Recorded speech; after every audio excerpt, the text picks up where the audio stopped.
नमस्कार, आदाब। मैं अनूप सोनी क्राइम पेट्रोल सतर्क के ब्लैक हेडलाइंस अध्याय के आज के एपिसोड में आप सबका स्वागत करता हूं। पता नहीं ऊपर वाले ने किस मिट्टी से बनाया मुझे। लड़की देखते ही आउट ऑफ कंट्रोल हो जाता है। अजीब सा फितूर चढ़ने लगता है तन बदन में।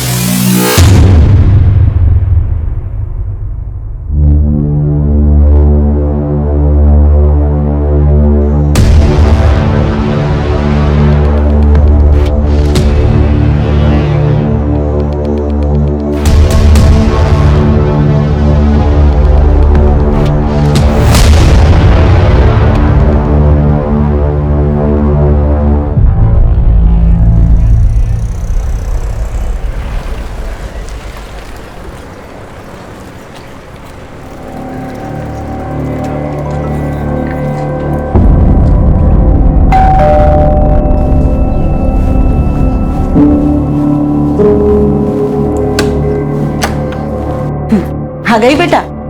अच्छा जल्दी से फ्रेश हो जा, मैं तेरे लिए खाना लगाती हूँ। नहीं मम्मा, अभी भूख नहीं है।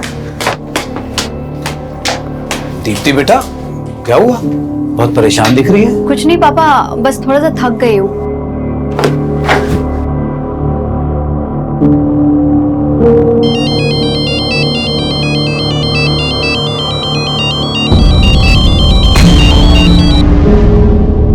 हेलो हेलो, अरे तुम कुछ बोल क्यों नहीं रहे हो? देखो, तुम जो कोई भी हो ना, ये हरकतें करना बंद कर दो, वरना बिल्कुल अच्छा नहीं होगा।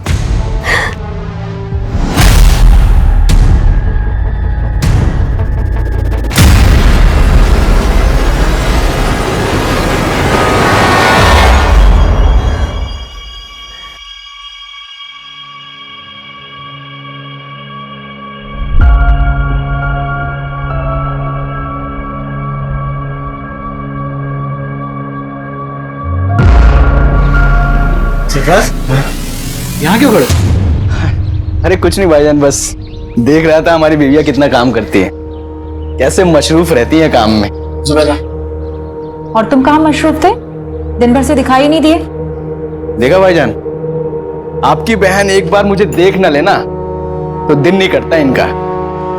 क्यों मिस कर रहे थे हमें? कमाल की जोड़ी है तुम दोनों की। एक साथ होते हो ना तो रौनक आ जाती है।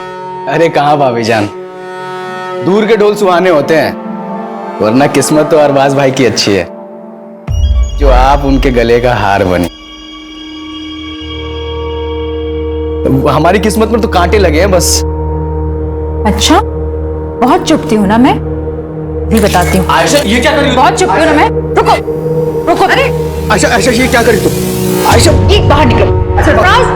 बच्चों की तरह। सॉरी भाभी, देखा तेरी मस्ती में भाभी के कपड़े खराब हो गए। तुम्हारे अरे कोई बात नहीं, मैं चेंज करके आती हूँ।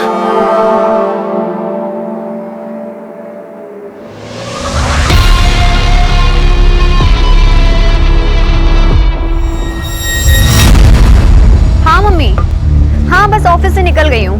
ध्यान से आना। मम्मी आप ज्यादा टेंशन मत लीजिए। अच्छा मम्मी एक बात बताना, वो राजन मेरा लैपटॉप रिपेयर करके दे गया? नहीं, तेरा लैपटॉप तो नहीं आया। अरे कितना बड़ा झूठा है, मुझसे तो कह रहा था दोपहर तक रिपेयर करके घर पहुंचा दूंगा। चलो मैं जाके देखती हूँ।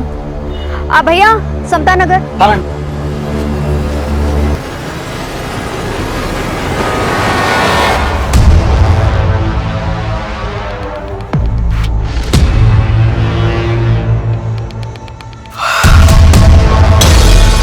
सरफराज, इतनी रात में क्या कर रहा है? कुछ भी नहीं, नींद नहीं आ रही थी तो पुरानी यादें ताजा कर रहा था।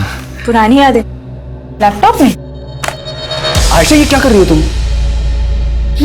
मैं शादी की वीडियो देख रहा था यार अपनी। आज तो हमारी शादी की वीडियो देख रहे थे ना, मैं भी देखती हूँ। तुम बिल्कुल ही पीछे पड़ जाती हो। शादी का वीडियो देख रहे थे या किसी की सुहागरात? कुछ भी। हाँ अच्छा, ये सब बोल के मूड बनाया जा रहा है ना, फैमिली प्लानिंग है ना।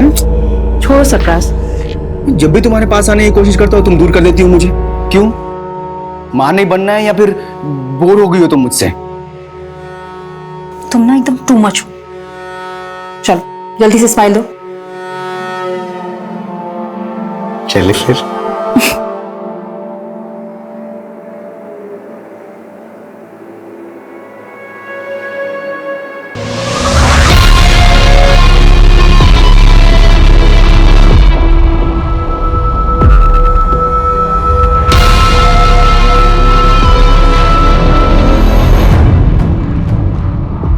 कहते हैं कि इंसान अपने तौर तरीके बदल सकता है, लेकिन फितरत बदलना बहुत मुश्किल काम है। और अगर फितरत बुरी हो तो उसके फितूर और भी खौफनाक होते हैं। और ऐसे फितूर में जीने वाले कभी पीछे मुड़कर नहीं देखते, जबकि आगे सिर्फ तबाही होती है। और ऐसी ही तबाही सरफराज का भी इंतजार कर रही थी।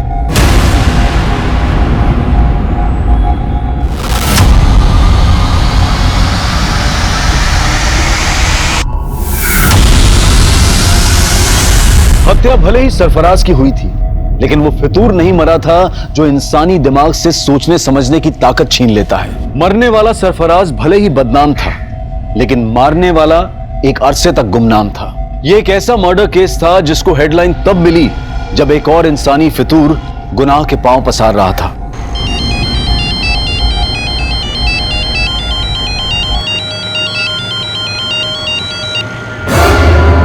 भैया जरा आराम से चलाइए आप।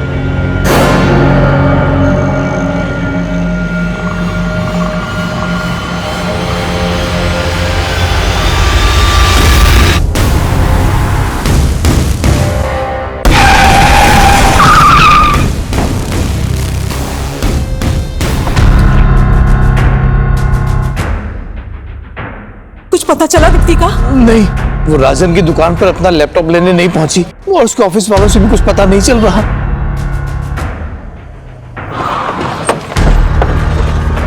सर मैंने ही फोन किया था आपको। यहीं से अगवा करके ले गए सर।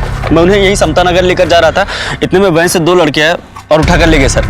उस गाड़ी का नंबर नोट किया जिसमें लड़की को लेके गए? नहीं सर, सब कुछ इतना जल्दी हो गया कुछ समझ में नहीं आया सर। लेकिन सर वैन ब्लू कलर की थी सर।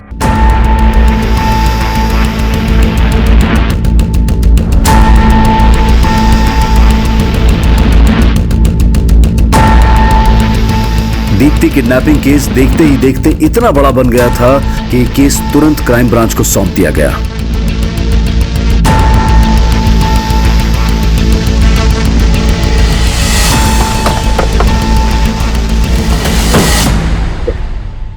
जैन सर। जैन, क्या अपडेट? सर बोरीवली कॉम्प्लेक्स से किडनैपिंग स्पॉट तक उस ऑटो का ट्रेल चेक किया।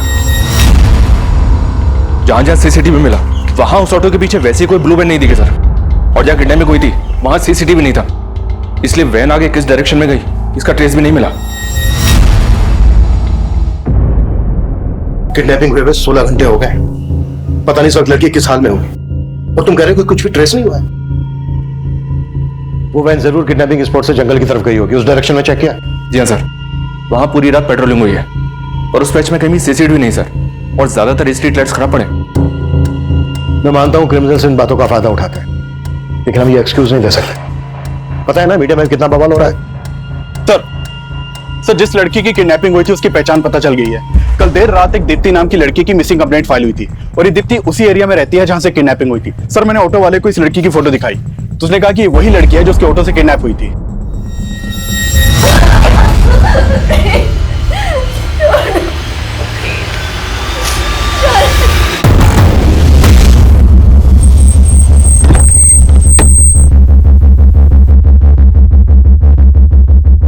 अरे लेकिन कुछ तो पता कीजिए, 2 दिन हो गए उससे गायब हुए हुए। अब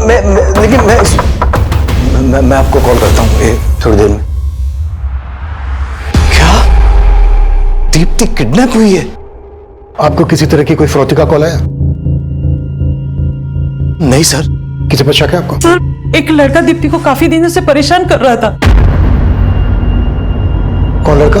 पता नहीं सर, लेकिन काफी टाइम से दीप्ति परेशान लग रही थी। कुछ दिन पहले वो फोन पे किसी के साथ झगड़ा कर रही थी, तभी इस बात का पता चला।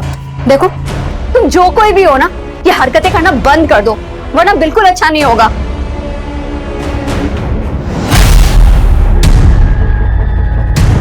क्या बात है बेटा, किससे बात कर रही थी? मालूम नहीं मम्मा कौन है, आए दिन मुझे ब्लैंक कॉल करता रहता है और आजकल तो मेरा पीछा करना भी शुरू कर दिया है। और मामा आज तो उसने हद ही कर दी, मतलब इतना सब कुछ दीप्ति के साथ हो रहा था तो आप लोगों ने पुलिस कंप्लेन क्यों नहीं की? यही गलती हो गई सर, पता नहीं था कि दीप्ति के साथ। प्लीज सर, प्लीज उसका पता कीजिए सर। देखिए हम पूरी कोशिश कर रहे हैं, ये काम है हमारा। आप लोगों ने कल दीप्ति को आखिरी बार कब देखा था? जी कल सुबह जब ऑफिस जा रही थी। कहाँ ऑफिस है दीप्ति का? जी, बोरीवली में एबल कंप्यूटर्स नाम की कंपनी है, वहीं पर सेल्स एग्जीक्यूटिव है। ऑफिस से निकलते वक्त उसने अपनी मम्मी को फोन भी किया था। अच्छा मम्मी एक बात बताना, वो राजन मेरा लैपटॉप रिपेयर करके दे गया? नहीं, तेरा लैपटॉप तो नहीं आया। अरे कितना बड़ा झूठा है, मुझसे तो कह रहा था दोपहर तक रिपेयर करके घर पहुंचा दूंगा। चलो मैं जाके देखती हूँ। दीप्ति रात को 9 बजे तक घर ही नहीं पहुंची, फिर उसका फोन भी बंद आने लगा। मैं राजन की दुकान पर गया पूछने के लिए तो वो कहने लगा कि दीप्ति वहां भी नहीं पहुंची। ये राजन की शॉप कहाँ है? हाँ सर, दीप्ति मैडम मेरी पुरानी कस्टमर है, उन्होंने अपना लैपटॉप ठीक करने के लिए मुझे दिया था। राजन भाई, अरे ये लैपटॉप चेक कर लेना, आजकल बहुत हैंग कर रहा है और इसमें वाईफाई का सिग्नल भी नहीं शो करता है। अरे मैडम 2 मिनट में चेक करके बताता हूँ प्रॉब्लम क्या है। आप बैठो ना, बैठो इधर। मैडम के लिए कोल्ड ड्रिंक लेके आ जल्दी। नहीं राजन भाई, मुझे ना बहुत लेट हो रहा है, आप इसको सही करा के ना घर पहुंचा देना बस। आप इसे भी रखो और पहुंचा देना आप, ठीक है? अरे मैडम 2 मिनट में देख। कल शाम 7 साढ़े 7 बजे उनका फोन भी आया था मुझे।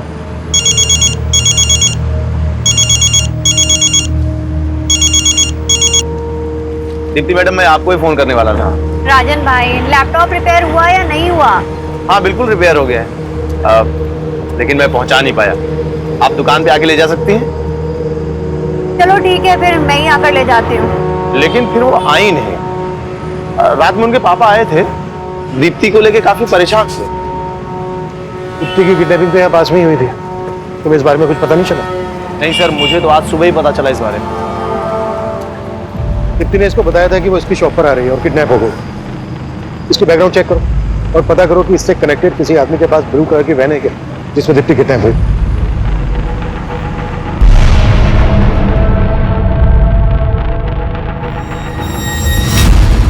दीप्ति के पेरेंट्स ने बताया था कि कोई लड़का दीप्ति को ब्लैंक कॉल करता है, स्टॉक करता है। दीप्ति के कॉल रिकॉर्ड से स्टडी करो और जहां जहां दीप्ति का आना जाना था वहां सीसीटीवी फुटेज चेक करो। ये लड़का दीप्ति के ऑफिस, गली, मोहल्ले कहीं से भी कनेक्टेड हो सकता है। अरे भाई साहब कमाल करते हैं आप भी। इतना सब कुछ हो गया, आपने बताया भी नहीं क्योंकि लड़का दीप्ति को परेशान कर रहा था। अब इतने गैर और इतने पराये हो गए हैं हम। बस जय, अभी ये सब बात करने की हालत में नहीं है हम लोग। अरे भाई साहब हम समझ सकते हैं, लेकिन हम ऐसे हाथ में हाथ रख के नहीं बैठ सकते। भाई साहब कुछ तो बताइए आप, ताकि हम जाके दीप्ति के बारे में कुछ तो मालूम करें, उसे ढूंढे जाके कम से कम।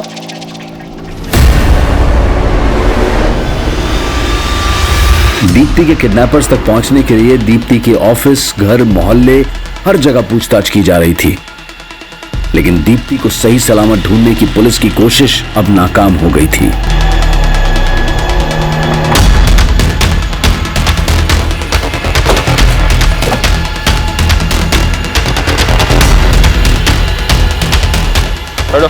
हालत देखकर तो लग रहा है सर इसके साथ रेप भी हुआ है।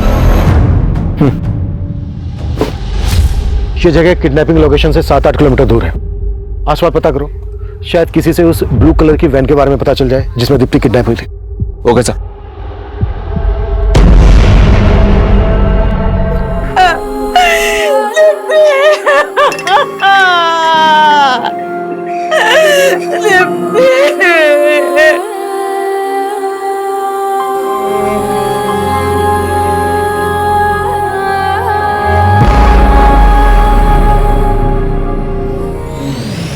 इस लड़के को जानते हैं आप लोग? नहीं सर, क्या इसी लड़के ने? संकेत नाम है इसका। इसका नंबर हमें दीप्ति के कॉल रिकॉर्ड्स में है। इनफैक्ट ये अपने 2 अलग-अलग नंबर से दीप्ति को कॉल करता था। सर एक मिनट, मैंने इस लड़के को ही देखा है।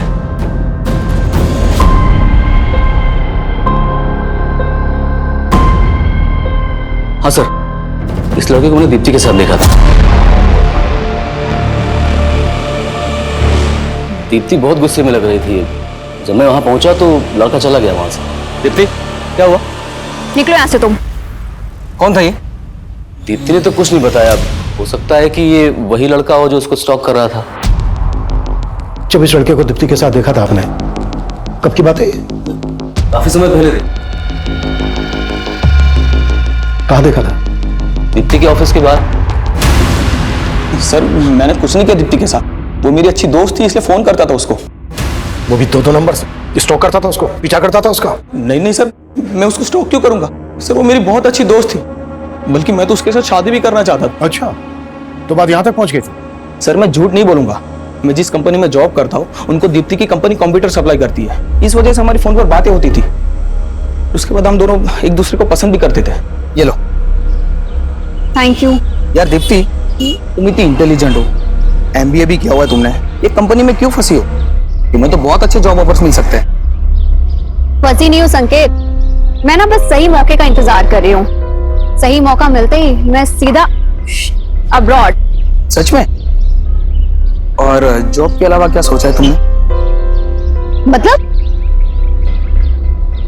मुझे नहीं पता कि तुम कैसे रिएक्ट करोगी, but I really like you. क्या तुम भी मुझसे? सर पसंद तो वो भी मुझे करती थी, पर सर दीप्ति शादी करने के लिए तैयार ही नहीं थी।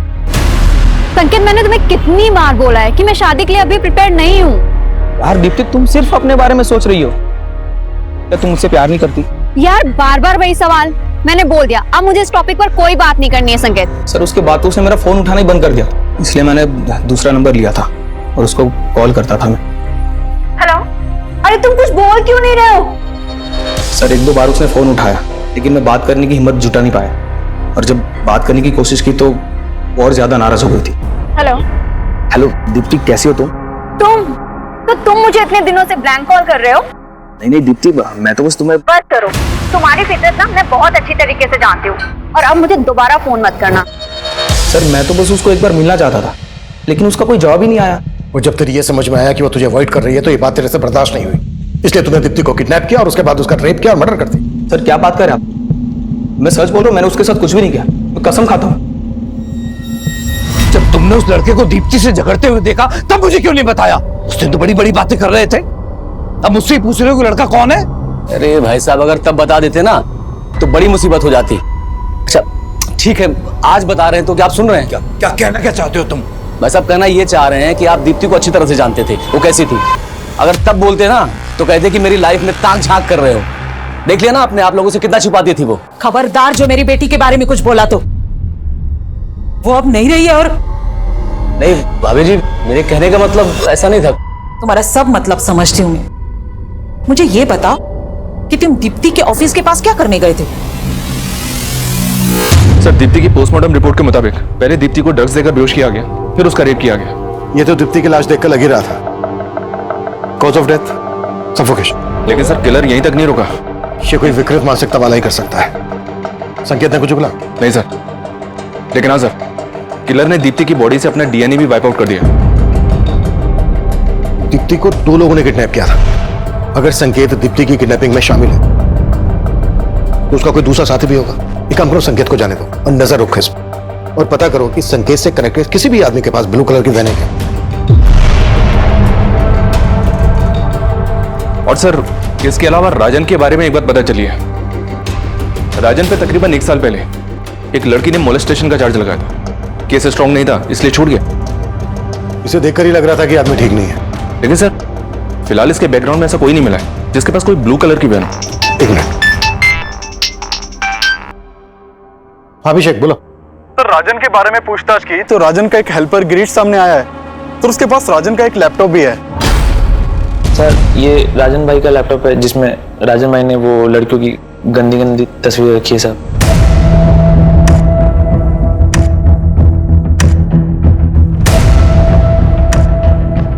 ये लैपटॉप तुम्हारे पास कैसे आया? साहब वो राजन भाई क्या, मैं बहुत सालों से काम करता था साहब, और पिछले 3-4 महीने की पगार वो मेरी लटका के रख रहे थे, और जब मांगने गया तो सब धक्का मार के बाहर निकाल दे रहे थे साहब। नहीं देता पगार, चल निकल यहाँ से, चल निकल। तो गुस्से में आके मैं लैपटॉप उठा के भाग गया साहब।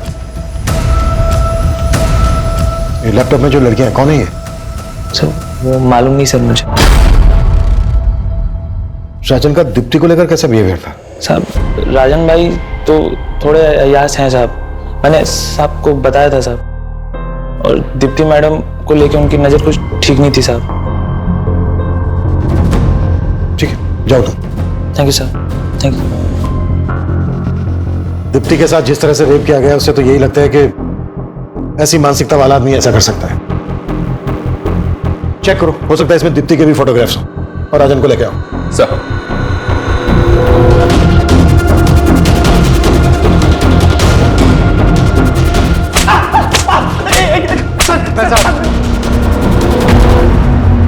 दीप्ति ने आखिरी कॉल तुझे किया था, और सीधे सीधे बोल, दीप्ति के रेप और मर्डर में तेरे साथ दूसरा कौन शामिल था? सर मैंने कुछ नहीं किया है, आपको जरूर कोई गलतफहमी हो रही होगी। तेरे लैपटॉप में जो न्यूड पिक्चर्स हैं किन लड़कियों की हैं? मेरे लैपटॉप में? मेरा कौन सा लैपटॉप? अरे वही लैपटॉप जो गिरीश तेरी दुकान से लेके भागा था। हाँ सर, गिरीश मेरी दुकान से लैपटॉप लेकर भागा था, लेकिन सर वो लैपटॉप मेरा नहीं है, वो तो एक लड़का मेरी दुकान पे मुझे बेच के गया था। अच्छा, तो कहानी सोच क्या है? सर मैं सच बोल रहा हूँ, एक दिन एक लड़का उस लैपटॉप को लेकर मेरी दुकान पे आया था और मुझे बेच के गया था।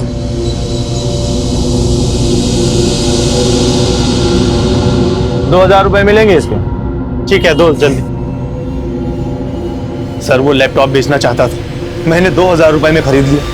मैंने सोचा था कि इसको ऊंचे दाम में बेच दूंगा, मुझे नहीं पता था कि उस लैपटॉप में वो सब फोटोज हैं। कौन था वो लड़का? मुझे नहीं पता सर, वो तो मैंने पहली बार अपनी दुकान पे देखा उस लड़के को। सर मैं एक इज्जतदार आदमी हूँ। ओ इज्जतदार आदमी, सब पता क्या है हमने तेरे बारे में? मोलेस्टेशन का चार्ज लगा था तुझ पर। वो तो झूठा आरोप है सर मेरे ऊपर, मैं सच बोल रहा हूँ। ऐसा नहीं उगलेगा ये। उगलवा इस। Stop sir sir sir sir sir एक मिनट सर।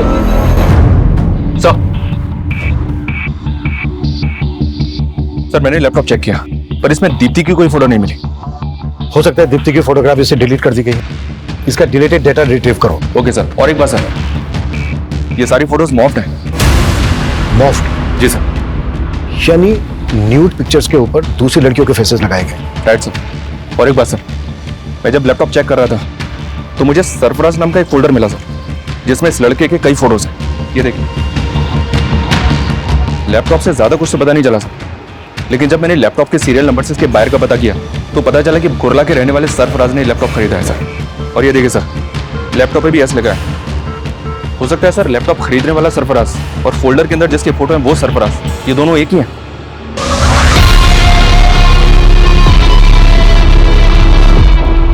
पॉसिबल है। अभिषेक, कोल्हा पुलिस से कांटेक्ट करो और सरफराज को लेकर आओ। सर। आयशा चलो घर में गरम चाय। सूरी,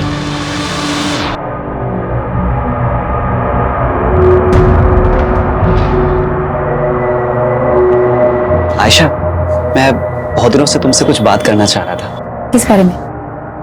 माना कि तुम्हारी डिलीवरी में काफी कॉम्प्लिकेशंस थी, लेकिन अब तुम फिट हो और जूही भी 1 साल की हो गई है। आयशा, तुम वही बिजनेस फिर से शुरू क्यों नहीं कर देती जो तुम जुबैदा भाभी के साथ करती थी? नहीं वसीम, अब हालात बहुत बदल गए हैं। मुझे नहीं लगता कि जुबैदा भाभी दोबारा वो काम शुरू करना चाहेंगी। तो तुम क्यों शुरू नहीं कर देती? क्यों? मेरा और जूही का खर्च चलाना मुश्किल हो रहा है क्या? आयशा, मैंने तुम्हारी हर मुश्किल को आसान किया है और तुम मेरे लिए मुश्किल नहीं बन सकती। और जूही, उसका नाम नहीं लिया तुमने। क्यों? वो सरफराज का खून है इसलिए?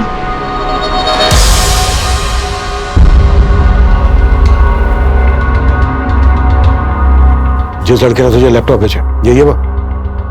नहीं सर, ये वो नहीं है।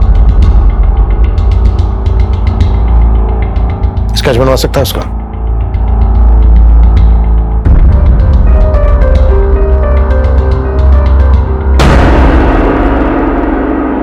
हाँ, वो लड़का कुछ कुछ ऐसा ही दिखता था। ₹2000 मिलेंगे इसके? ठीक है, दो। दीप्ति का जहां जहां आना जाना था वहां की मैंने सीसीटीवी फुटेज चेक करने के लिए बोला था। क्या अपडेट है उसका? सर हमने दीप्ति के फोन के लोकेशन के हिसाब से ऐसे कई एरियाज की फुटेज निकलवाई है, लेकिन सर फुटेज काफी ज्यादा है। फुटेज ज्यादा है तो ज्यादा आदमी लगाओ चेक करने के लिए। फुटेज में जहां जहां दीप्ति स्पॉट हुई है वहां पर उसको स्टॉक करने वाला भी हो सकता है, और वो संकेत, राजन, सरफराज कोई भी हो सकता है, या फिर ये स्केच वाला भी हो सकता है, जिसका पता लगाना है। जी सर। दीप्ति की हत्या हुए अब 10 दिन बीत चुके थे, लेकिन दीप्ति के हत्यारे की तलाश में अब पुलिस को सरफराज से जुड़े ऐसे राज पता चलने वाले थे जो इस केस को और भी उलझा देने वाले थे। सर मैंने कुर्ला पुलिस से कांटेक्ट किया तो मालूम चला कि सरफराज पिछले 1.5 साल से लापता है। लापता है?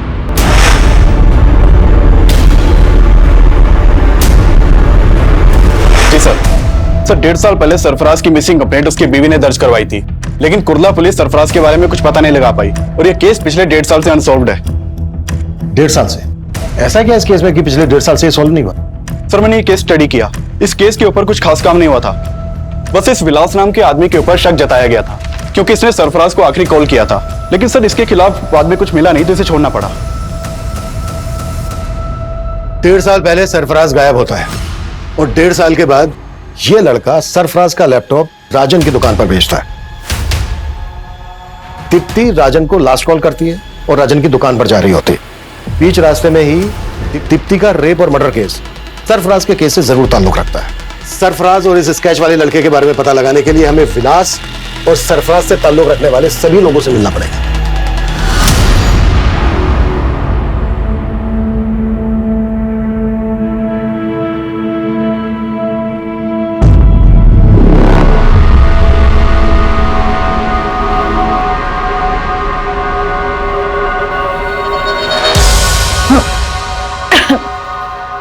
क्या हुआ ऐशा? कुछ नहीं।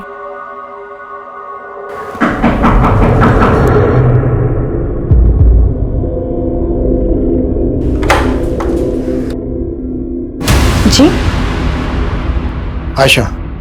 जी हाँ। मैं inspector Abhimanyu Jindal, crime branch. हमें आपके पति सरफराज के बारे में आपसे कुछ बात करनी है।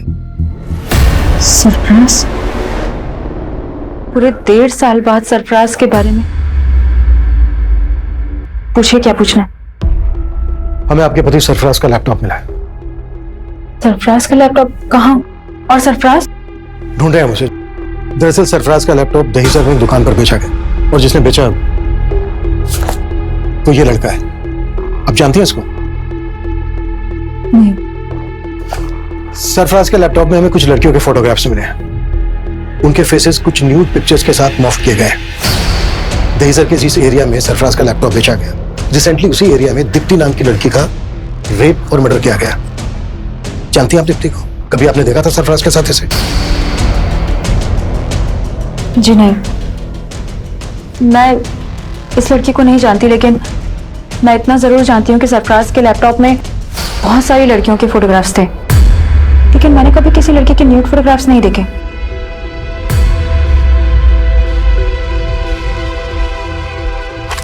वो यही थी लड़कियां?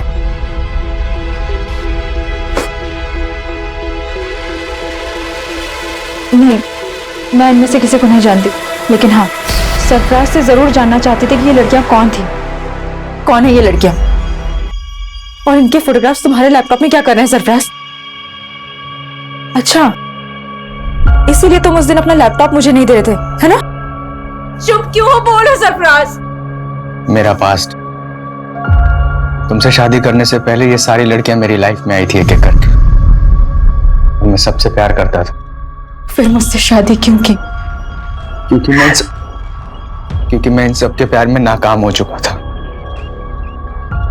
मैं नहीं चाहता कि हमारा रिश्ता नाकाम हो। इतना सब जानते हुए भी मैंने सरफराज को माफ कर दी, लेकिन वो भरोसे के लायक ही नहीं था। एक दिन वही हमें छोड़कर चला गया। लेकिन सरफराज की मिसिंग कंप्लेंट लिखवाते वक्त ये बातें तो आपने बताई नहीं थी। क्योंकि मुझे उम्मीद थी कि एक दिन वो लौट कर जरूर आएगा। मेरे पेट में उसका बच्चा था, लेकिन ना तो उसे मेरी परवाह थी, न ही अपने बच्चे की। अगर वसीम ना होते, ना तो आज मैं जिंदा होती, ना ही मेरी बच्ची। वसीम? आप ही वसीम है?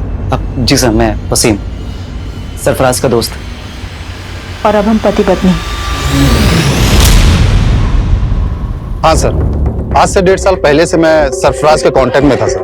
वो एक ब्रोकर था और मुझे एक प्लॉट की तलाश थी सर, और इसलिए मैं उससे मिला था। और ये बात सर मैंने कुर्ला पुलिस को भी बताई थी। लेकिन 1.5 साल बाद अब हमें पता चला है कि इस आदमी ने सरफराज का लैपटॉप दहीसर में बेचा था। क्या उस दौरान कभी इस आदमी को सरफराज के साथ देखा था? नहीं सर, मुझे ध्यान में नहीं है। शायद कभी देखा होगा सरफराज के साथ में। इसका नाम सरफराज है। ये 1.5 साल से लापता है। क्या इसको जानते हैं आप लोग? कभी दीप्ति के साथ देखा इसको?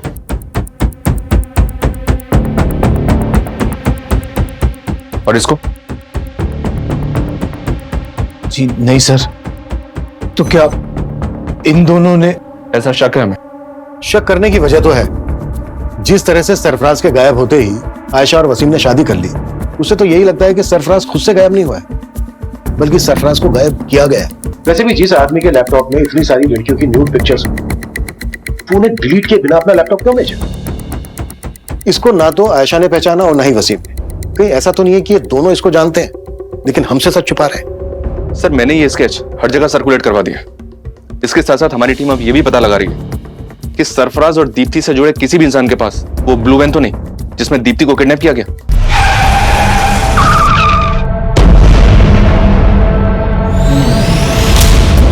सरफराज के लैपटॉप में जितनी भी लड़कियों के फोटोग्राफ्स हैं, हमें उन सबकी पहचान पता करनी होगी। आशा का कहना है कि इन सभी लड़कियों के साथ सरफराज का अफेयर था। अगर ये सच है तो पॉसिबल है दीप्ति भी सरफराज का पास्ट। लैपटॉप का डिलीटेड डेटा रिट्रीव हुआ? फिलहाल तो नहीं सर, जल्दी हो जाएगा।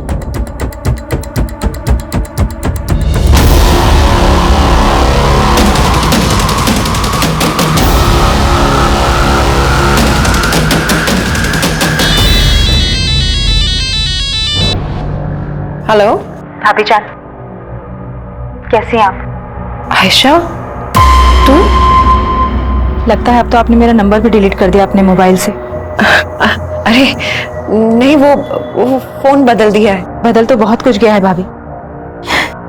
जिंदगी हर कदम पे नया मोड़ ले लेती है। आयशा, तू ये क्या कह रही है? मैं कुछ समझी नहीं। मुझे तो लगा था आप खुद ही फोन करके बता देंगे, लेकिन कोई बात नहीं, मैं ही पूछ लेती। पुलिस को क्या बताया आपने मेरे बारे में? पुलिस? आयशा, आयशा ये क्या कह रही है तू? क्यों? पुलिस सरफराज के बारे में पूछताछ करने के लिए आपके पास नहीं आई?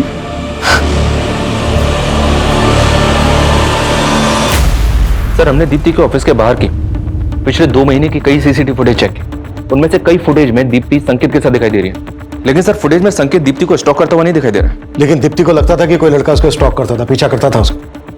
बाकी की फुटेज भी चेक करो। जी सर। और एक बात है सर, दीप्ति की हत्या से 2 दिन पहले उसका चाचा उसके ऑफिस के बाहर देखा गया था। मैंने और चेक किया तो पता चला कि दीप्ति का चाचा अक्सर दीप्ति के ऑफिस वाले एरिया में जाया करता था। इसके खिलाफ मिला कुछ? अनमेरिड, जॉबलेस, फ्रस्ट्रेटेड आदमी है सर। शराब की भी लत है। कुछ साल पहले तक दीप्ति के पेरेंट्स के साथ ही रहता था। दीप्ति के फादर इसकी आदतों से परेशान थे, इसलिए इसे अलग कर दिया। जयेश घर में अपना हिस्सा मांग रहा था सर, और दीप्ति घर बेचने के खिलाफ थी। हाँ सर, ये बात सही है कि जयेश चाहता था कि मैं घर बेच दूं और उसे उसका हिस्सा दे दूं। लेकिन दीप्ति ये नहीं चाहती थी कि ये घर में क्या। चाचा, आप किस मुंह से अपना हक मांग रहे हैं? दीप्ति, हम दोनों भाइयों के पीछे मुड़ने की जरूरत नहीं है तुझे। क्यों?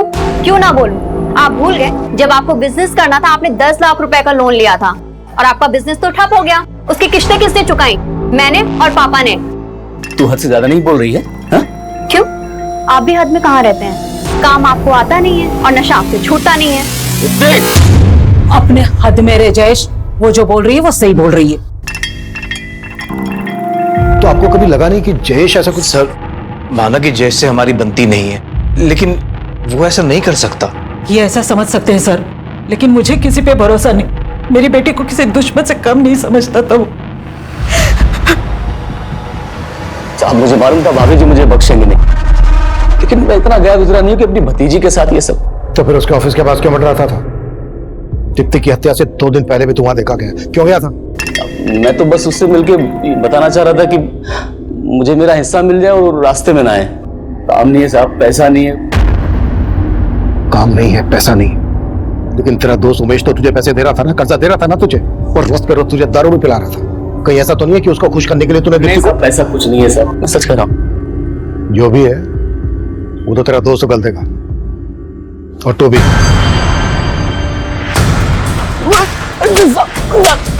मैंने कुछ नहीं किया साहब। सर, इस लैपटॉप का डिलीटेड डाटा रिट्रीव कर लिया गया है। सर, इसमें दीप्ति के फोटोज नहीं मिले। ये देखिए, एक दूसरी लड़की के न्यूड फोटोज मिले। मतलब इस लड़की के फोटोग्राफ्स मॉर्फ नहीं किए गए? नहीं सर, ये फोटोज मॉर्फ नहीं किए गए, बल्कि ओरिजिनली ऐसे ही खींचे गए हैं।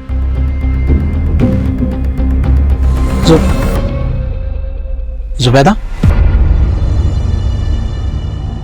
क्या सोच रही? आपने हमेशा अपनी बहन के बारे में सोचा, कभी उसकी जिंदगी दागदार नहीं होने दी, लेकिन मुझ पर लगा ये दाग मुझे हमेशा परेशान करता रहेगा।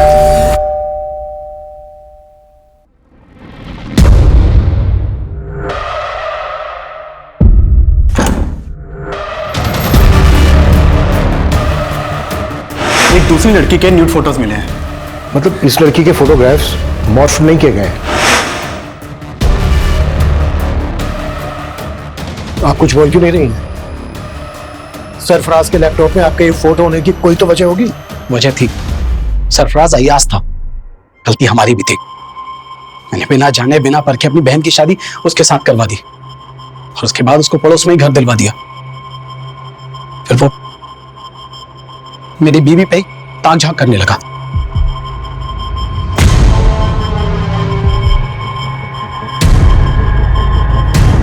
मुझे कभी भी उसकी नीयत पर शक नहीं हुआ।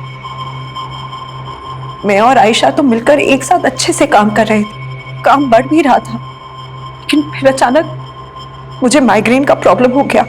आयशा, मैं नहीं चाहता कि इस काम से जुबैदा को और ज्यादा तकलीफ हो। डॉक्टर ने 2 महीने का हैवी कोर्स दिया है। देखो, इस दवा को खाने से इसको ज्यादा नींद आएगी। तुम बात को समझो।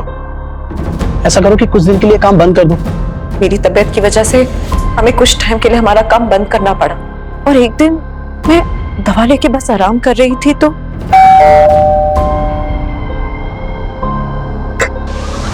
भाई, क्या हुआ? आपकी तबीयत ठीक नहीं है? मैं वो थोड़ा सर बहुत चकरा रहा था। अरबाज भाई कहाँ हैं? अगर आपकी तबीयत इतनी खराब थी तो मुझे बताना चाहिए था। मैं दवा के नशे में थी और फिर अचानक न जाने कैसे मेरी आंख लग गई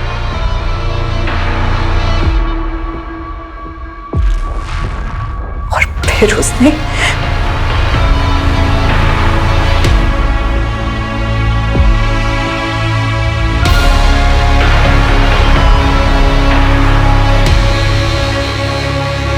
तब मुझे कुछ नहीं पता चला, लेकिन जब आंख खुली तो फिर अरबाज घर वापस आए तो मैंने उन्हें सब कुछ बता दी।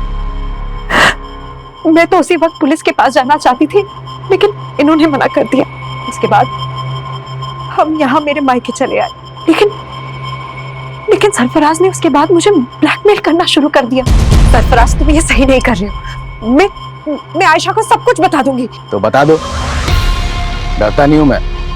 सरफराज, सरफराज, क्यों तू मेरी बहन और मेरी बीवी की जिंदगी बर्बाद कर रहा है?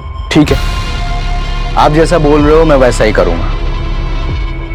बस एक रात के लिए जुबैदा को मेरे साथ छोड़ दो। चिल्ला मत। अगर मेरी बात नहीं मानी तो जुबैदा की फोटो इंटरनेट पे अपलोड कर दूंगा। सर, उसने नाक में दम कर दिया था, इसीलिए तुमने उसे अपने रास्ते से हटा दिया? नहीं, इसकी मदद से? नहीं सर, हम इसे नहीं जानते सर।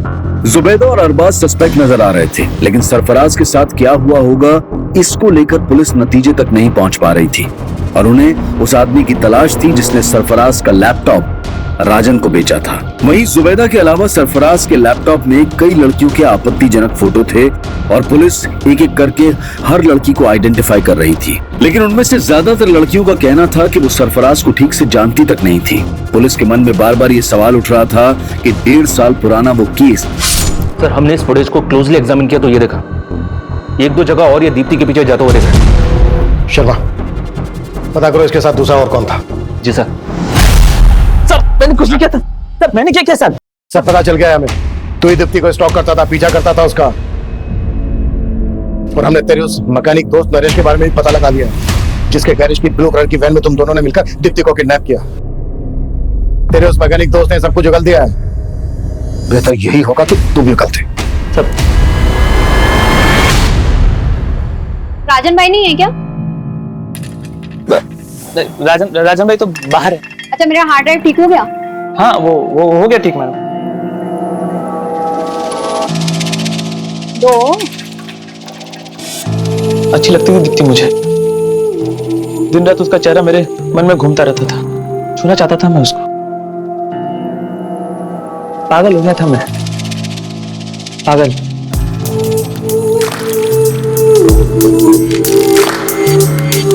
प्यार करता था मैं उससे। अगर मैं उसको ये बात बोलता तो कभी नहीं मानती। मेरे को मालूम था उस दिन वो राजन भाई की दुकान पे आने वाली। आप दुकान पे आके ले जा सकती हैं? अपने दोस्त का प्लान बना के उठा लिया उसको।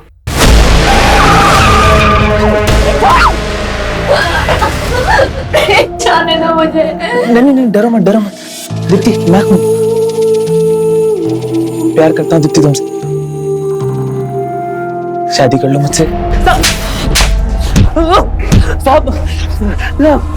मरते तब तक तू उसका रेप करता रहा और मरने के बाद भी बोलता है प्यार करता था। कुत्ता साले, और इतना कुत्तों की इसकी चीखें पुलिस स्टेशन के 1 किलोमीटर दूर तक सुनाई देनी चाहिए। दीप्ति एक ऐसे गुनाह का शिकार हुई थी जिसको लेकर हम आए दिन आक्रोश से भर उठते हैं, पर कुछ कहते नहीं, कुछ करते नहीं। और आज ये बेबसी हम सब महसूस कर रहे हैं, लेकिन इसकी कोई रोकथाम नजर नहीं आ रही। दीप्ति रेप और मर्डर केस पुलिस सॉल्व कर चुकी थी, लेकिन सरफराज मर्डर केस अब भी बिना नतीजे के था। पुलिस अब भी सरफराज को मिसिंग मानकर ढूंढ रही थी, जो कि जुबैदा और कई और लड़कियों का गुनहगार नजर आ रहा था। सर, ये स्केच इस शाद नाम के लड़के का है। ये साइन में एक फैक्ट्री में काम करता है और सर 1 महीने से गायब। और सर ये भी पता चला है कि ये शाद इस विलास के टच में भी था। जब 1.5 साल पहले सरफराज गायब हुआ था तो उसे आखिरी कॉल इसी ने किया था।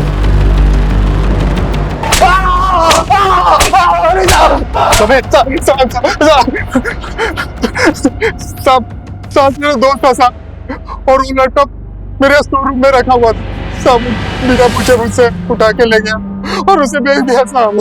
तो शाद इस वक्त कहाँ है? आपने उसका स्केच दिखाया था ना, मैं डर गया था साहब, मैंने उसे गांव भेज दिया। तो तूने और शाद ने मिलकर सरफराज को गायब किया था? नहीं साहब, शाद ने कुछ नहीं किया साहब। तो फिर कौन मिला हुआ था तेरे साथ? कहाँ है सरफराज? क्या किया उसके साथ?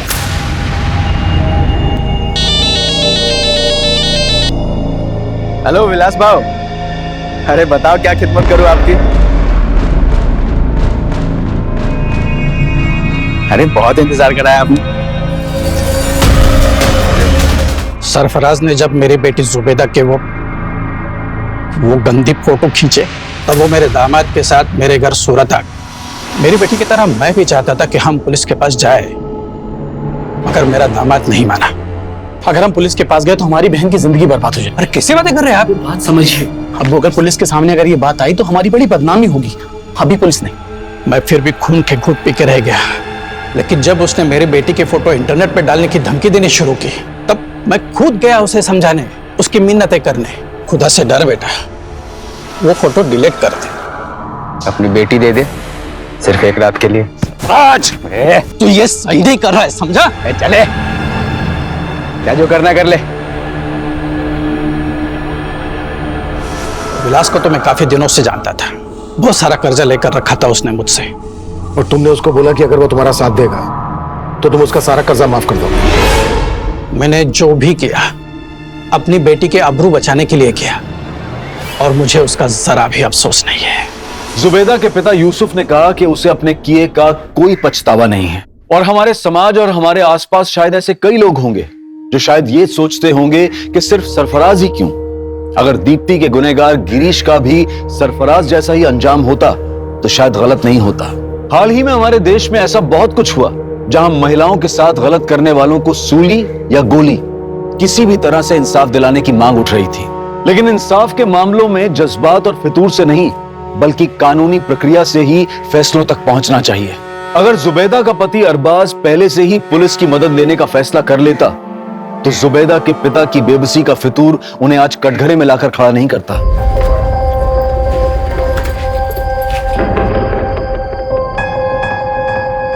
कामिनी, तू आज यहीं रुक जाना, वैसे भी कितनी रात हो गई है। कल हम साथ में चलेंगे ड्यूटी पे। तुझे तो पता है अरब घर पर वेट कर रहा होगा मेरा, उसको मेरे बिना नींद कहाँ आती है। चल अपना ध्यान रखना। चल बाय बाय।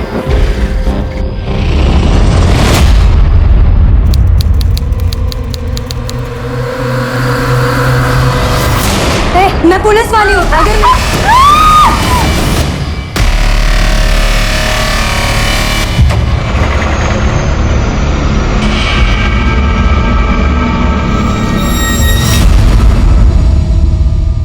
नमस्कार, आदाब।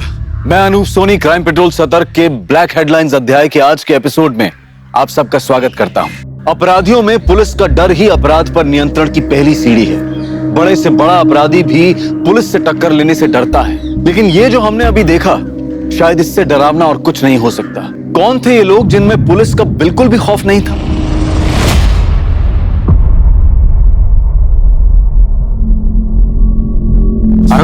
इकड़े बस, मैं आई को देख के आता हूँ। बाबा आई ड्यूटी पर ही है ना? अब पता नहीं बेटा, मैं पूछ के आता हूँ। ओ काले, जरा भागा मुलगड़े। अरे सर प्रमोद, तेरी तो नाइट ड्यूटी है, सुबह क्यों आ गया? साहब मैं ड्यूटी के लिए नहीं आया, मैं कामिनी को देखने के लिए आया हूँ। वो रात को इलेक्शन ड्यूटी के लिए गई थी, लेकिन अब तक घर लौटी नहीं है। अब तक नहीं है? रेखा में सर, कल जो इलेक्शन ड्यूटी पे टीम गई थी वो वापस आ गई? सर एक मिनट चेक करता हूँ। सर हमारे पुलिस स्टेशन से 5 लोगों की ड्यूटी लगी थी, उनमें से आज 3 लोगों की नाइट ड्यूटी है और 2 की डे की। सर उनमें से चेतना सिरके ने रिपोर्ट की है, मगर कामिनी सकपड़ ने अभी तक रिपोर्ट नहीं की। सर रिपोर्ट तो तब करेगी जब वापस आएगी, वो वापस आई नहीं। ये चेतना कहाँ है? सर हम सभी इलेक्शन ड्यूटी के बाद वापस आ गए थे और तीनों कांस्टेबल बस से निकल गए थे और मैं और कामिनी उसकी स्कूटी से आ गए थे। उसने मुझे मेरे घर के पास ड्रॉप किया और वो निकल गई। तो जब कामिनी ने तुम्हें ड्रॉप किया तो कोई बात हुई थी? उसने कुछ बताया था कि वो कहाँ जा रही है? हाँ सर। अरब घर पर वेट कर रहा होगा मेरा, उसको मेरे बिना नींद कहाँ आती? चल अपना ध्यान रखना। चल बाय बाय। पर साहब कामिनी तो घर आई ही नहीं। तुमने उसको फोन किया? साहब किया था फोन, लेकिन उसने उठाया ही नहीं। मैके गई होगी, वहां फोन करके देखो। नहीं साहब, उसका मायका दूसरे गांव में, यहाँ से बहुत दूर। अपने घर पे आने के बजाय वो वहाँ क्यों जाएगी ना? लेकिन फिर भी मैंने उसके माँ बाप को फोन किया था, वो वहां पर भी नहीं है। गायकवाड़ एक काम करो, कामिनी ने चेतना को जहां ड्रॉप किया वहां से लेकर कामिनी के घर तक के रास्ते पे सर्च करो, पता करो किसी ने उसे देखा क्या। यूं अचानक इस तरह खुलेआम एक लेडी कांस्टेबल का गायब हो जाना एक गंभीर विषय था। कामिनी कहां थी, उसके साथ क्या हुआ था, इस बात की किसी को कोई जानकारी नहीं थी। क्या ये एक रैंडम क्राइम था या ये एक साजिश थी या फिर कोई दुश्मनी? साहब गाड़ी रोको, गाड़ी रोको, गाड़ी रोको। क्या हुआ? साहब वो कामिनी की स्कूटर पार्क है। ये कामिनी की है? हाँ साहब, ये कामिनी की स्कूटर है। इसकी डुप्लीकेट चाबी है तुम्हारे पास? डुप्लीकेट चाबी? क्या घरच्या चाव्यांबरोबर असते? बघतो। हाँ है साहेब। स्कूटर खराब हो गई, इसीलिए कामिनी ने इसे यहाँ छोड़ दिया। लेकिन फिर वो कहाँ गई? एक काम करो, अंदर पता करो किसी ने कुछ देखा है क्या? हाँ सर।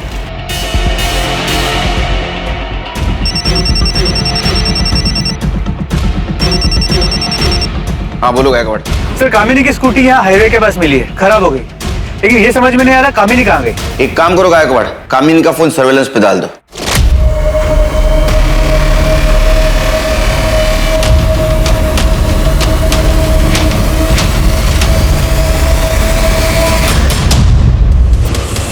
सर इससे कुछ बोला ही नहीं, आके सीधा मारना शुरू कर दिया। सर इतनी बुरी तरीके से बाल खींचकर मारा है इसने। सर ऐसे कोई टीचर को मारता है क्या? ये टीचर नहीं, जल्लाद है जल्लाद। इतने छोटे बच्चे को कोई बुरी तरह से मारता है क्या? आपको विश्वास नहीं है ना? ये देखिए देखिए मेरे बेटे। सर मुझे इस औरत के खिलाफ कंप्लेंट लिखवानी है। अरे तू क्या मेरी कंप्लेंट लिखवाएगी? मैं इसकी कंप्लेंट पहले लिखवाऊंगी सर, क्योंकि इसने मेरे बच्चे को पहले मारा है, फिर मैंने इसे मारा है। नहीं साहब, हमें कोई कंप्लेंट नहीं लिखवानी। अरे ऐसे कैसे हम कंप्लेंट नहीं लिखवाएंगे? जया तुम शांत हो जाओ, शांत हो जाओ तुम। देखो ये हमारे बच्चे की गुरु है और गुरु का दर्जा भगवान के समान होता है। इन्होंने अगर प्रीतम को मारा भी है तो जरूर उसके भले के लिए मारा होगा। मैडम मैं आप लोगों से अपनी बीवी की तरफ से हाथ जोड़ के माफी मांगता हूँ। आज के बाद दोबारा ऐसा कभी नहीं होगा। चलो चलो जया, आ जाओ। प्रीतम आ जाओ। चल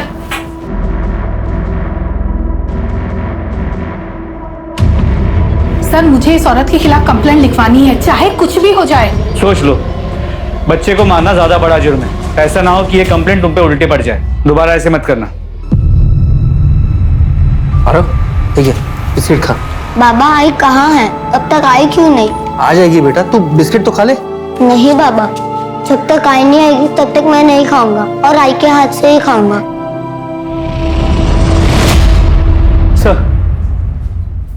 सर कामिनी का फोन अभी स्विच ऑफ है, लेकिन अभी 1 घंटे पहले तो उसका फोन ऑन था, हाईवे पे मूव कर रहा था। सर हाईवे पेट्रोलिंग पुलिस का फोन आया था। हाईवे के बाजू में सर्विस रोड है, वहां पर एक औरत की डेड बॉडी मिली। अरे कहां से करते हो? खाना बिस्किट।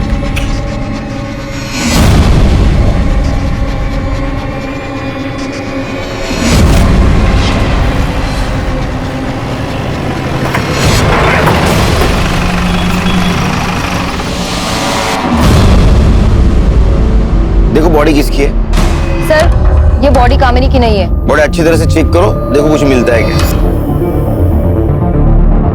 देखो गायकवाड़, किसी धारदार चीज से गला काटा गया है और बॉडी पे चोट के निशान भी है सर। सर लगता है इसका बलात्कार हुआ है। कुछ आइडेंटिटी प्रूफ मिला? कुछ भी नहीं। बॉडी को कैसे पहचानेंगे? पोस्टमार्टम के लिए भेज दो गाड़ी। Yes sir. सर ये देखिए, टायर के मार्क्स है किसी बड़ी गाड़ी के। रिका में सर फॉरेंसिक टीम को बोला और ये टायर का इंप्रेशन लेने को बोलो। चेतना, यस सर। बॉडी का फोटो सर्कुलेट कर दो आसपास के पुलिस स्टेशन में। Yes sir. पता करो इसकी मिसिंग कंप्लेंट, ठीक है? Okay sir. मुझे लगता है ये लड़की हाईवे पे अकेली थी और उसके अकेलेपन का किसी ने फायदा उठाया।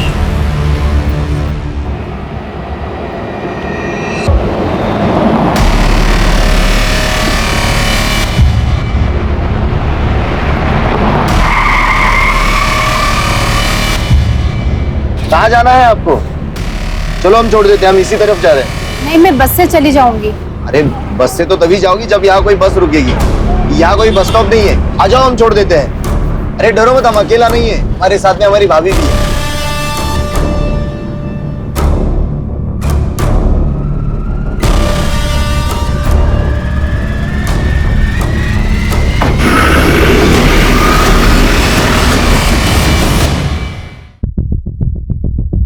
आ रहा हो बेटा, चलो हम घर चलते हैं। बाबा आई कहाँ है? यहाँ नहीं है तो कहाँ है आई? बेटा आई ड्यूटी पे गई है, जैसे ही ड्यूटी खत्म हो जाएगी वो घर पे आ जाएगी। चलो हम घर चलते हैं। सर ये तो गायकवाड़, जब तक कामिनी का पता नहीं चलता तब तक प्रमोद को नाइट ड्यूटी से हटाओ और डे ड्यूटी दे दो। और हाँ, कामिनी ने चेतना को जहाँ ड्रॉप किया वहां से उसका फोन स्विच ऑफ होने तक का रूट चेक किया? सर उस पूरे एरिया को चेक किया, कुछ नहीं मिला। पर सर हाईवे के उस रूट पे, उस पूरे रोड पर कहीं भी कोई सीसीटीवी कैमरा भी नहीं है जिससे कोई क्लू मिल सके। सर कल हमें हाईवे के पास जिस औरत की डेड बॉडी मिली थी उसकी पोस्टमार्टम रिपोर्ट, मौत का वक्त दोपहर 3 से 5 के बीच का है और शेविंग ब्लेड से गला काट के उसे मारा गया। सर मारने से पहले उसके साथ रेप किया गया था और उसे बुरी तरह पीटा गया था। उसकी बॉडी पे चोट के निशान है और उसका जबड़ा भी टूटा हुआ है। बॉडी में से सीमेंट सैंपल भी मिला है। गायकवाड़, जिन पुलिस स्टेशन में हम लोगों ने इसकी फोटोग्राफ भेजी थी वहां से कोई फीडबैक आया? नहीं सर। मतलब ये औरत किसी दूसरे शहर की या दूसरी स्टेट की हो सकती है। लेकिन सर सोचने वाली बात है कि एक औरत हाईवे पे अकेले क्या कर रही हो और कोई उसे क्यों इतने बेरहमी से मारेगा। एक सेकंड। हेलो, कहां पर?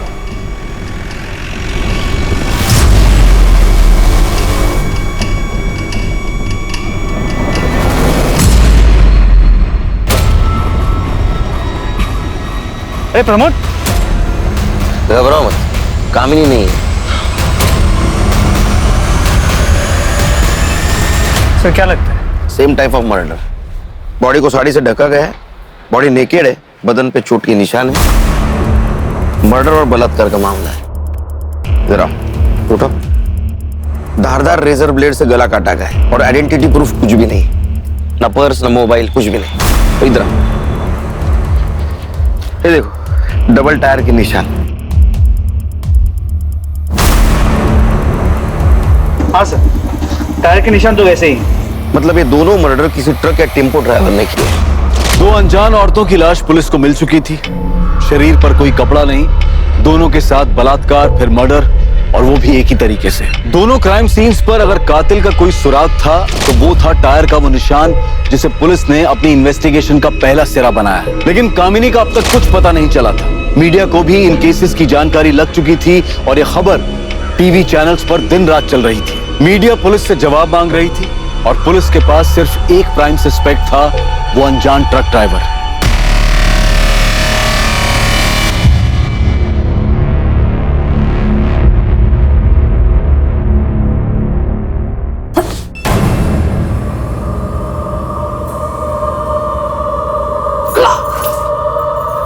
ट्रक ड्राइवर ने जबरदस्ती की थी मेरे साथ। झूठ बोल रही है? माल काम हो करो तो रखते आज मत रोक, आज मैं तुझे छोड़ूंगा नहीं। भाग किधर है? रोक रोक, अरे छोड़ो मुझे, इज्जत मिट्टी में मिला के रखती। तो जिन 2 औरतों की बॉडी हमें मिली थी उनकी डिटेल्स आसपास के सभी पुलिस स्टेशन में भेजी थी, लेकिन कहीं से भी कोई इन्फॉर्मेशन नहीं मिली जिससे उनकी पहचान हो सके। कमाल लगा एक बार। 2 औरतों के साथ रेप होता है, उनका मर्डर होता है और उनको पहचानने वाला कोई नहीं। अरे कोई तो होगा उनको पहचानने वाला।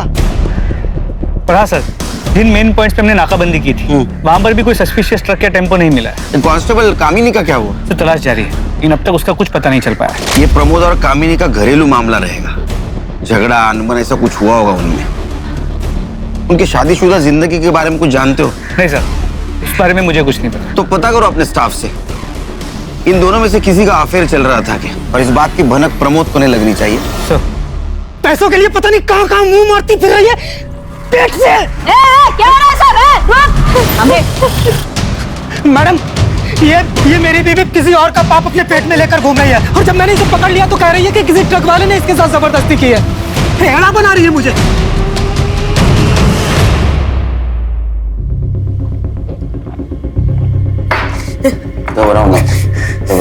बताओ क्या हुआ था तुम्हारे साथ? कब हुआ था? मैं 3 महीने पहले रोड पे बस का इंतजार कर रही थी। भैया वो मुझे थोड़ा आगे तक छोड़ देंगे? लोगों ने मेरा बहुत दूर तक पीछा किया, लेकिन मैं कैसे भी करके जान बचा के भाग गई। तुम्हारे पति का कहना है कि तुम उससे झूठ बोलती हो। अक्सर तुम 4-5 दिन घर से गायब रहती हो, ऐसा क्यों? साहब, मैं घर काम करके अपना गुजारा करती हूँ। सेठ लोग कभी कभी अपने बच्चे या फिर बूढ़े माँ बाप को छोड़कर बाहर जाते हैं और मुझे देखभाल करने के लिए कहते हैं। उसका अलग से पैसा भी देते हैं मेरे को। मैं अकेले कमाने वाली घर में, तो जहाँ से 2 पैसे मिलते हैं मैं वहाँ पे काम कर लेती हूँ। साहब, वो टेम्पो ट्रक के डिटेल्स बता सकते हो? उसका कलर कैसा था, डिजाइन, उसका नंबर याद है? सब कुछ इतना अचानक हो गया कि मुझे कुछ समझ में नहीं आया, और वो लोग मुझको घसीट कर जंगल में ले गए थे। वहां से ट्रक नहीं दिख रहा था। उन दोनों का हुलिया याद है? हाँ साहब, याद है। स्केच बनवाने में मदद करोगी? हाँ। इसका कहना है कि 3 महीने पहले इसके साथ रेप हुआ था। मतलब 3 महीने से चल रहा है। सर, 3 महीने पहले तक ये लोग औरतों को सिर्फ रेप के लिए टारगेट कर रहे थे, अब मर्डर करने लगे। शायद इन्हें ये गलत फहमी हो गई है कि ये लोग कभी पकड़े नहीं जाएंगे। वो इसलिए कि उनके खिलाफ अभी तक कोई कंप्लेंट लिखवाने नहीं आया। सर, अक्सर बलात्कार की शिकार औरतें घर वालों के प्रेशर और सोसाइटी में बदनामी के डर से चुप रह जाती है, लेकिन अब ये लोग मर्डर्स करने लगे, बॉडीज मिलने लगी और ये मामला सामने आ गया। बैकवर्ड कोई भी हो, बचना नहीं चाहिए। जैसे केस कंप्लीट हो जाए, सारे पुलिस स्टेशन, आरटीओ ऑफिस और टोलने का भी सर्कुलेट कर दो। सर, अच्छा, ये प्रमोद और कामिनी के मैरिज लाइफ के बारे में कुछ पता चला? सर, अंदर बात करें।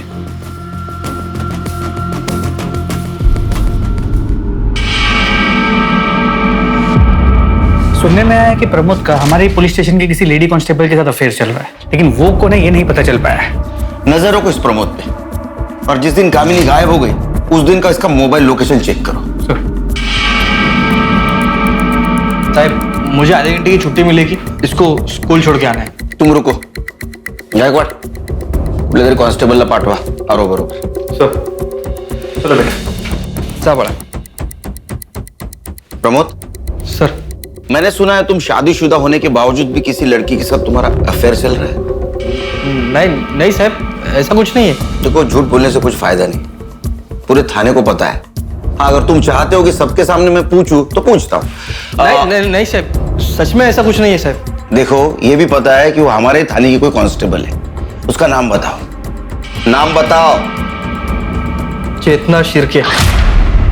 मैं मानता हूँ कि मेरा चेतना के साथ अफेयर है, लेकिन मैं अपनी बीवी से बहुत प्यार करता हूँ साहब, और मैं नहीं चाहता कि मेरी शादी और मेरा घर परिवार टूटे। चेतना को भी इससे कोई प्रॉब्लम नहीं है साहब, वो नहीं चाहती कि मेरी शादी मेरा परिवार टूटे।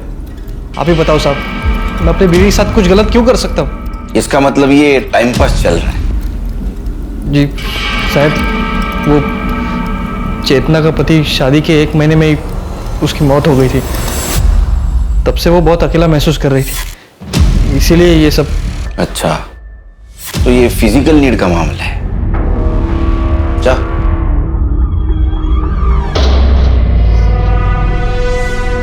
सर, क्या आपको शक है कि चेतना और प्रमोद ने मिलकर कामिनी के साथ कुछ किया हो सकता है। ये भी हो सकता है कि प्रमोद को सबक सिखाने के लिए कामिनी खुद गायब हो गई हो। ये भी हो सकता है कि उस ट्रक ड्राइवर की वो शिकार बनी हो। उसकी स्कूटी हाईवे पे बंद पड़ी, उसका फायदा ट्रक ड्राइवर ने उठाया, उसके साथ रेप किया, उसको मार दिया और उसकी बॉडी ऐसे जगह ठिकाने पहुंचाई जहां हम अभी तक नहीं पहुंच पाए, और उसका मोबाइल स्विच ऑफ करके हाईवे पे फेंक दिया, हमें गुमराह कर दिया। साहब कामिनी का पता चल गया। वो बाजू वाले गांव में एक औरत मिली है पुलिस यूनिफॉर्म में। सरपंच को बोल दिया है कि हमारे पहुंचने तक उस औरत को वहां से जानना। गायकवाड़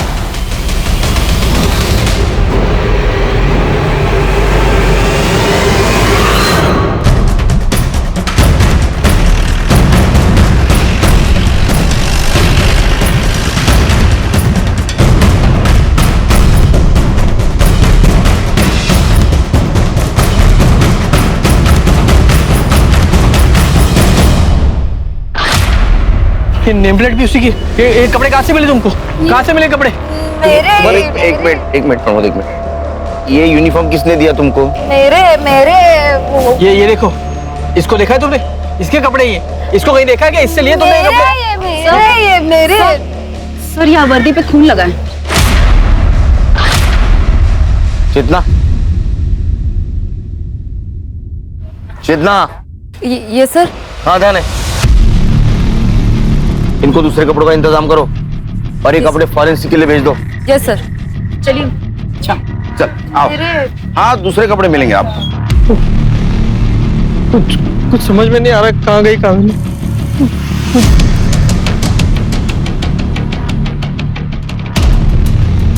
गायकवाड़, इसके यूनिफॉर्म पे कामिनी की नेम प्लेट है और कपड़ों पे खून के दाग। इसका मतलब किडनैपर ने कामिनी के कपड़े उतार के फेंक दिए जो इस औरत को मिले, और उसका मोबाइल हाईवे पे फेंक दिया जो उसका मोबाइल का लास्ट लोकेशन था।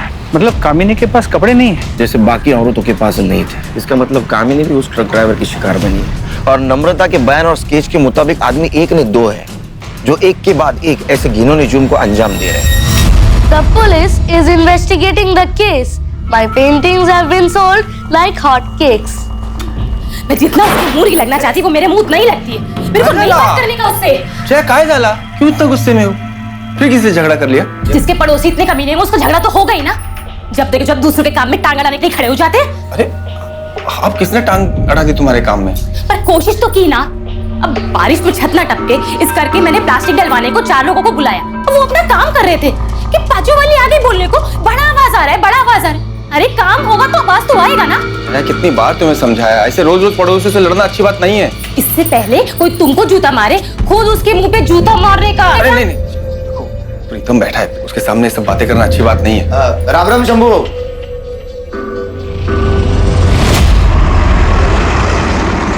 सर, जिन 2 औरतों की बॉडी हमें मिली थी उनकी पहचान अब तक नहीं हो पाई है। मुझे लगता है गायकवाड़, ये जो 2 बॉडी हमें मिली या तो प्रोस्टिट्यूट होगी या भिखारी होगी, इसलिए उनकी जान पहचान वाला अभी तक कोई नहीं आया। देखो, पहली बॉडी हमें मिली हाईवे के राइट साइड के सर्विस रोड पे और दूसरी बॉडी मिली लेफ्ट साइड। मतलब पहले मर्डर के वक्त ट्रक मुंबई से नासिक जा रहा था थाने होकर, और दूसरे मर्डर के वक्त ट्रक या टेम्पो नासिक से मुंबई जा रहा था थाने होकर। सर, हमने उस रोड के सभी टोल नाके के सीसीटीवी फुटेजेस को भी चेक किया, लेकिन सर उन टोल नाकों से रोज सैकड़ों ट्रक्स और टेम्पोस निकलते हैं। उनमें से उस एक ट्रक को हम कैसे ढूंढे? पोस्टमार्टम के हिसाब से पहले इन दोनों औरतों पर रेप किया गया, बाद में रेजर ब्लेड से इनका गला काट कर इनको मारा गया। सिर्फ इनमें से बची तीसरी नम्रता नाम की औरत, और मुझे इसमें गड़बड़ लग रही है। एक काम करते, इस नम्रता को क्राइम स्पॉट पे लेके जाते। तो तुम यहाँ बस का इंतजार कर रही थी? हाँ साहब। लेकिन यहाँ तो कोई बस स्टॉप है नहीं। बस वाले को हाथ दिखाओ ना तो वो बस रोक देता है। तो तुमने टेम्पो का हाथ दिखाया? हाँ साहब, वो बहुत देर तक ना कोई बस नहीं आई, तो मैंने सोचा कि टेम्पो वाले को आगे तक छोड़ने के लिए बोल दूं। फिर क्या हुआ? फिर साहब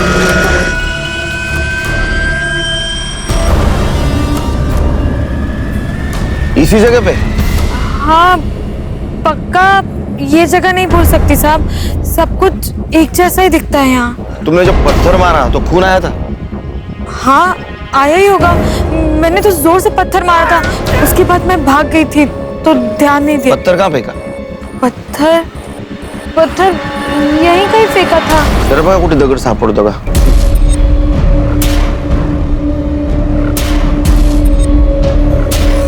लेकिन सर ये तो श्योर ही नहीं कि ये वो जगह है भी या नहीं। चेतना, इसे घर ले जाओ। Yes sir. जाइए आप।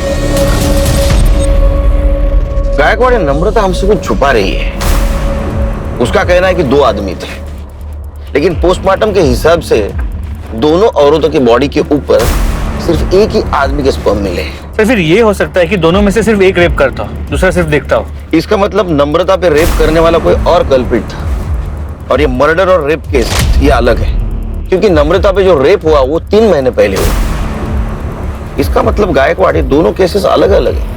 जो भी है, ये चारों केसेस शहर के 20-30 किलोमीटर के दायरे में ही हुई है। हमें आखिरी बॉडी जो मिली आने वाली सर्विस रोड पे मिली। इसका मतलब ये ट्रक या टेम्पो मुंबई में ही होगा। हो सकता है अगले कुछ दिनों में वो किसी औरत को शिकार बनाने की कोशिश करे। हमें रोड पे नजर रखनी होगी, क्योंकि अगर ये 20-30 किलोमीटर के दायरे में औरतों को शिकार बना रहा है तो जरूर जाते वक्त क्राइम करेगा।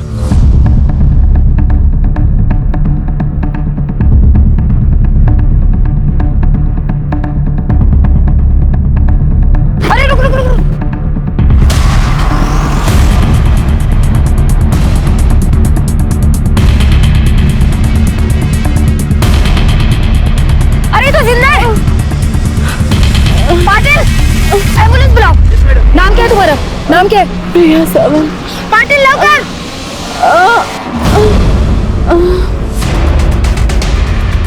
गायकवाड़, ये टेम्पो का नंबर आरटीओ में भेज दो। इसके मालिक की डिटेल्स निकालो। वो औरत कैसे है? डॉक्टर ने क्या बोला? सर वो बेहोश है और डॉक्टर ने कहा है कि सर उसका रेप हुआ है और उसे बुरी तरीके से पीटा भी गया है सर। तुम डॉक्टर के कांटेक्ट में रहना। लड़की को होश आते ही उसका बयान लेना होगा। Okay sir. सर ये केस बिल्कुल नम्रता की केस है। रेप हुआ है लेकिन मर्डर नहीं हो सकता है। एक सेकंड। हेलो, कहाँ पर?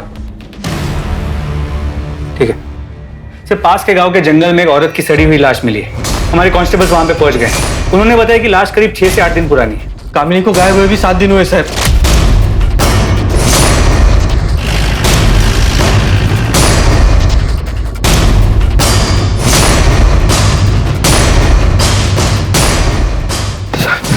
यहाँ रुको, यहाँ रुको। रिका भाई, इसको रोको यहाँ।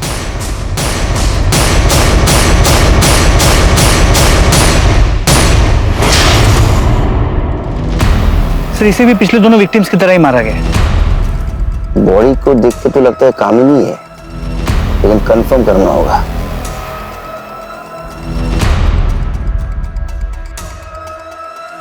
प्रमोद, क्या ये मंगलसूत्र कामिनी का है? कामिनी, कामिनी, कामिनी।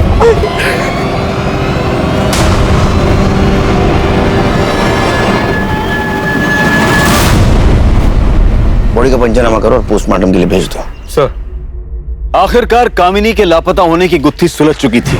पुलिस को उसकी लाश मिली थी और उसके साथ भी वही हुआ था जो बाकी की 2 औरतों के साथ हुआ था। पहले दुष्कर्म किया गया और फिर गला काटकर हत्या। कामिनी का मामला पहले 2 मामलों से अलग लग रहा था, पर फिर नम्रता और प्रिया की कहानी का सच क्या था? ऐसे वहशी दरिंदों ने उन दोनों को जिंदा क्यों छोड़ दिया था? क्या उनके साथ भी उन्हीं अपराधियों ने दुष्कर्म किया था जिन्होंने कामिनी और बाकी 2 के साथ जुर्म को अंजाम दिया था, या फिर ये किसी और गिरोह का काम था? इस सवाल के जवाब के लिए पुलिस प्रिया के होश में आने का इंतजार कर रही थी, क्योंकि सच वही बता सकती थी। बाबा, आई किधर है? आपने आई को ढूंढ लिया? तेरी आई को भगवान ने अपने पास बुला लिया बेटा, अपने पास बुला लिया।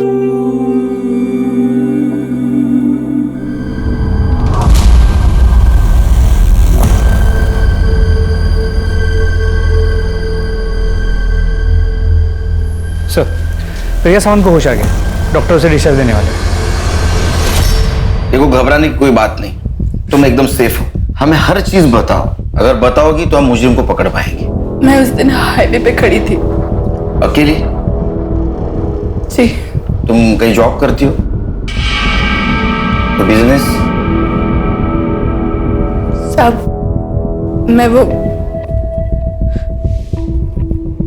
मैं धंधा करती है। मेरी 2 साल की बच्ची है। मेरे को कोई जॉब नहीं मिल रहा था, तो मेरे को ये काम करना पड़ा। तो तुम कस्टमर के लिए वहां हाईवे पर खड़ी थी? नहीं, मैं उधर गाड़ी से लिफ्ट लेने के लिए खड़ी थी। कस्टमर में मार्केट में ढूंढती है। मेरे को वो टेम्पो वाला सामने से आते हुए देखा, तो मैं लिफ्ट के लिए हाथ दिखाई उसको। भैया मेरे को आगे वाले मार्केट तक छोड़ दोगे?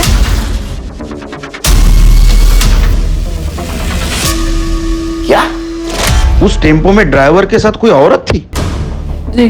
ड्राइवर के अलावा कोई आदमी था? कोई आदमी नहीं था वहां पे। फिर क्या हुआ? कुछ दूर जाते ही वो टेम्पो साइड में लेके गया। भैया ये हाईवे छोड़कर कौन से रास्ते पर लेके जा रहे हो? मैं इसके आगे उसका कुछ भी पूछती। उस वक्त वो औरत कहाँ थी? वो औरत पूरा टाइम उधर ही थी। फिर उसके बाद उन्होंने तुम्हें गाड़ी से बाहर फेंक दिया? नहीं, वो औरत मेरे को मारने के लिए प्लेट मेरे पास लेके आई।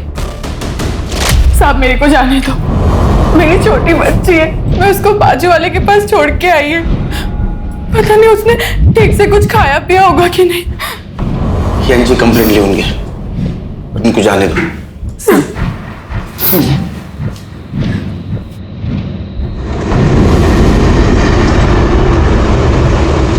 नम्रता का बयान है कि ये दो आदमी है और प्रिया का कहना है कि एक आदमी और एक औरत है। या तो ये दो कोई अलग अलग गैंग है जो एक कांड कर रहे हैं, या तो इन दोनों में से कोई झूठ बोल रहा है।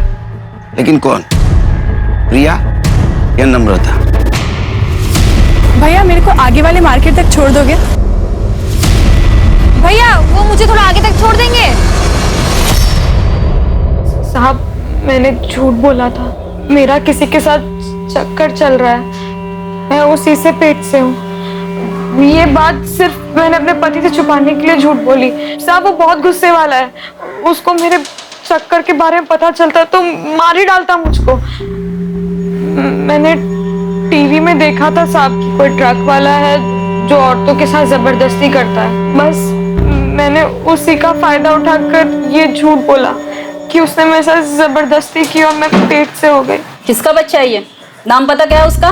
मैं सच बोल रही हूँ, बस पति की मार से बचने के लिए झूठ बोला साहब। जाओ, शहर छोड़ के जाने का नहीं। चलो। इन सभी पहलुओं को देखते हुए पुलिस के लिए अपराधी तक पहुंच पाना बहुत मुश्किल साबित होने वाला था कि आखिर ये अपराधी कौन हो सकते थे। क्यों एक आदमी औरतों के साथ बलात्कार कर रहा था और उसकी साथी औरत औरतों का कत्ल कर रही थी? इन सभी सवालों और इन सभी उलझनों के बीच पुलिस को एक ऐसी जानकारी मिली जिसने इस केस को एक नई दिशा दे दी। सर, केतन ने हाईवे पे जिस टेम्पो का फोटो लिया था उसके ओनर का पता चल गया। कौन है वो? अरे तुम लोग जरा 2 मिनट इधर ही रुको, मैं कांदा लेकर आती हूँ। अरे कांदा वैसे बहुत महंगा है आजकल, छोड़ो ना, बिना कांदे के बना। मालूम है मेरे को, पर तेरे मांस मच्छी बिना कांदे के बनता है क्या? नहीं ना, बोल मांसमती छोड़ेगा तो मैं कांदा नहीं लेगी। हाँ ठीक है, तुम जाओ ले आओ। चलो मैं कांदा लेकर आती हूँ। पापा मुझे आइसक्रीम खाना है। आइसक्रीम खाना है? 1 किलो कांदा देना। इसको एक सॉफ्टी बना दो। कौन सा वाला खाएगा? मैं सिंपल। हाय हाय, अरे ये सेठ देना रे छुट्टा देना, देख कितना सुंदर बच्चा है हमारा, आशीर्वाद लगेगा। ए सेठ देना रे, क्या रे सेठ क्या नाटक कर रहा है? देना है। तुम इसी एरिया में रहते हो? हाँ जी। तो तुम्हें वो शंभू पता है, टेम्पो ड्राइवर? हाँ सर जानता हूँ। कहाँ रहता हो? यहाँ रहते हैं सर।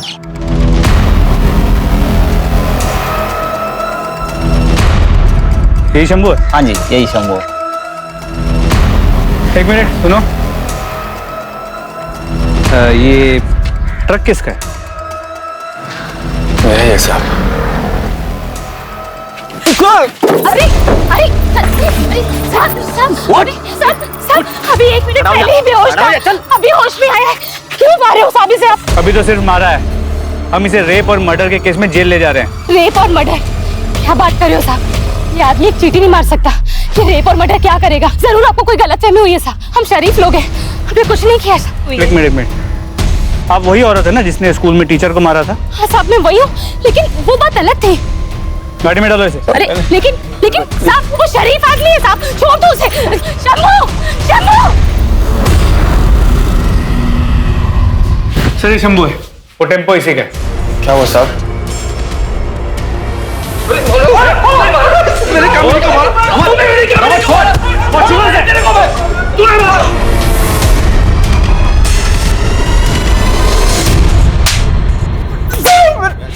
सच बोल रहा हूँ साहब, मैंने किसी का बलात्कार नहीं किया साहब।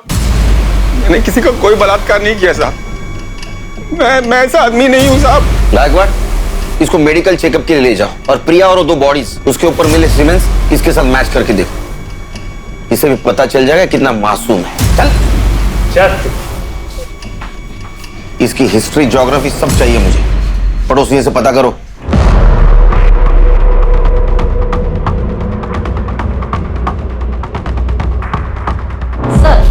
पड़ोसियों के हिसाब से शंभू बहुत ही शरीफ और सीधा साधा आदमी है। वो बस्ती के सभी औरतों को बहन मानता है। अरे नाटक करता होगा अपने एरिया में शरीफ बनने का। जब टेम्पो लेके ट्रिप पे घूमता है तो औरतों के साथ रेप करता है। हो सकता है सर, लेकिन सभी पड़ोसियों ने शंभू के पत्नी के लड़ाकू और झगड़ालू नेचर के बारे में बताया है। उनके हिसाब से शंभू नहीं मगर वो जरूर मर्डर कर सकती है। सर ऐसा हो सकता है। स्कूल में भी जया ने टीचर की हालत खराब कर दी, पर वैसे भी शंभू हमारा कल्प्रिट नहीं हो सकता, क्योंकि प्रिलिमिनरी रिपोर्ट के मुताबिक उसका सीमेन रेपिस्ट के सीमेन से मैच नहीं करता। इस शंभू की डिटेल रिपोर्ट कब आएगी? सर कल तक आ जाएगी। उसको इंट्रोगेशन रूम में बुला। सर क्या ये वही आदमी है? नहीं। इस वक्त तेरा टेम्पो कहाँ है? सब वो तो आज सुबह एक दूसरा ड्राइवर लेके गया। दूसरा ड्राइवर मतलब? मेरे पास जब बुकिंग नहीं होती साहब तो मैं अपना टेम्पो भाड़े पे दे देता हूँ साहब, ताकि 4 पैसे आ जाए। ऐसे कितने ड्राइवर को देते हैं तू टेम्पो? 5-6 है साहब। अभी किसके पास? अभी तो वो विलास गौरव के पास है साहब। विलास गौरव के साथ साथ तू जितने भी ड्राइवर को देता है ना तेरा टेम्पो, सबके नंबर चाहिए मेरे को।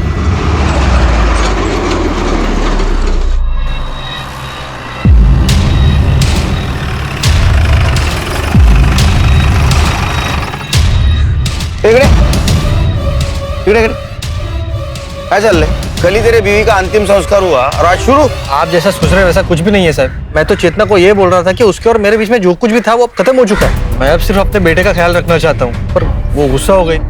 उसे लगा कि मैं उससे नाराज हूँ, उसे पीछे छुड़ाना चाहता हूँ। ठीक है, घर जाओ और बेटे पे ध्यान दो। सर शंभू ने जिन ड्राइवर्स के नाम बताए थे उन्हें और उनके क्लीनर्स को कल रात को उठा लिया था। मेडिकल हुआ उनका? नहीं सर, लेकिन किसी का भी सीमेन मैच नहीं हुआ। और वो शंभू का ड्राइवर विलास गुरव, उसका हुआ मेडिकल? नहीं सर, उसने बताया कि वो कर्नाटका का बॉर्डर क्रॉस कर चुका है, माल डिलीवर करने से पहले वापस नहीं आ सकता। गायकवाड़ एक काम करो, कर्नाटका हाईवे पुलिस को टेम्पो के डिटेल्स भेजो और उनको बोलो जैसे ये टेम्पो दिखता है उसको सीज करो। और सर इस शंभू का भी मेडिकल रिपोर्ट आ गया है। और क्या सर? रिपोर्ट और डॉक्टर दोनों का ये कहना है कि ये शंभू ने रेप नहीं किया है। वो रेप तो क्या, उसने आज तक किसी के साथ फिजिकल रिलेशन तक नहीं बनाया, वर्जिन है। क्या? अरे ऐसे कैसे हो सकता है?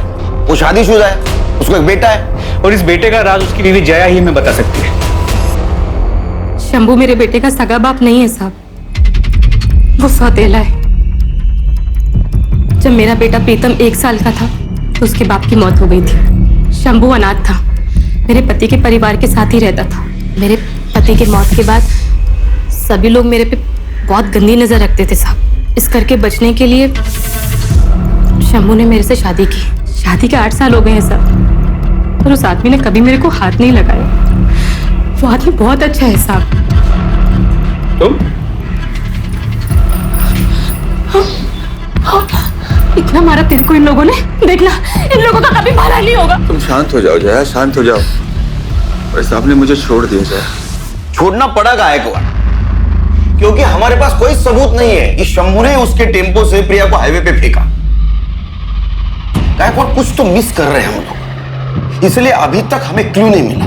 सर जया ने बताया कि 8 साल की शादी में शंभू ने उसे कभी हाथ तक नहीं लगाया। शंभू का जो भी इशू है, जया एक नॉर्मल जिंदगी जी रही है, जवान है, उसकी अपनी जरूरतें होंगी और इन जरूरतों को पूरा करने के लिए हो सकता है उसका किसी के साथ कोई अफेयर। पर सर उसका इस केस से क्या लेना देना? गायकवाड़ हर टेम्पो पे क्लीनर होते हैं, ये शंभू का क्लीनर कौन है देखो।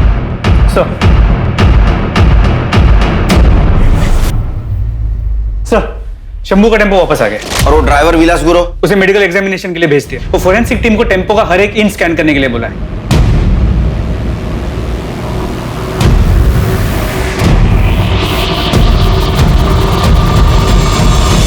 फोरेंसिक टीम के मुताबिक इस टेम्पो के टायर का पैटर्न हमें क्राइम सीन्स पे जो टायर के मार्क्स मिले थे उससे मैच करता है।